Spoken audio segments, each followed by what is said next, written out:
হুজুর খুবই অসুস্থ, তিনি কলকাতায় ভর্তি আছেন, তাই ভাইজান কলকাতায় চলে গিয়েছেন। আমরা সবাই আমাদের যে হুজুর কেবলা আছেন খালেক সাহেব, তার দ্রুত সুস্থ কামনা করে আমরা প্রত্যেকেই আমরা ঈশ্বরের কাছে, আল্লাহর কাছে, ভগবানের কাছে তার সুস্থতা কামনা করব। এবং আজকে এই যে সভা, এই সভার পর অনেক কিছু কিছু রাজনৈতিক দল, কিছু কিছু এজেন্ট, স্বার্থপর মানুষ, তারা হয়তো বিভ্রান্ত সৃষ্টি করবে। আপনাদের কাছে করজোড়ে বলবো, আপনারা কোনো প্রলোভনে বা কোনো রকম হটকারিতায় পা দেবেন না। আন্দোলনে গণতান্ত্রিক পদ্ধতিতে আমরা আন্দোলন করে এই আন্দোলনকে আমরা এগিয়ে নিয়ে যাব।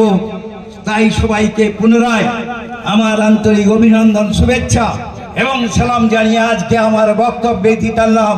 অল ইন্ডিয়া মাইনরিটি অ্যাসোসিয়েশন জিন্দাবাদ, আমাদের যুব সমাজের আইকন ভাইজান জিন্দাবাদ। আজকের যে বিক্ষোভ, যে কর্মসূচি, এই কর্মসূচি আপনারা সবাই যারা উপস্থিত হয়েছিলেন, পুলিশ প্রশাসন থেকে শুরু করে এলাকার পথ চলতি মানুষজন সবাই সর্বতোভাবে সহযোগিতা করেছেন। সুষ্ঠুভাবে আমাদের আজকের যে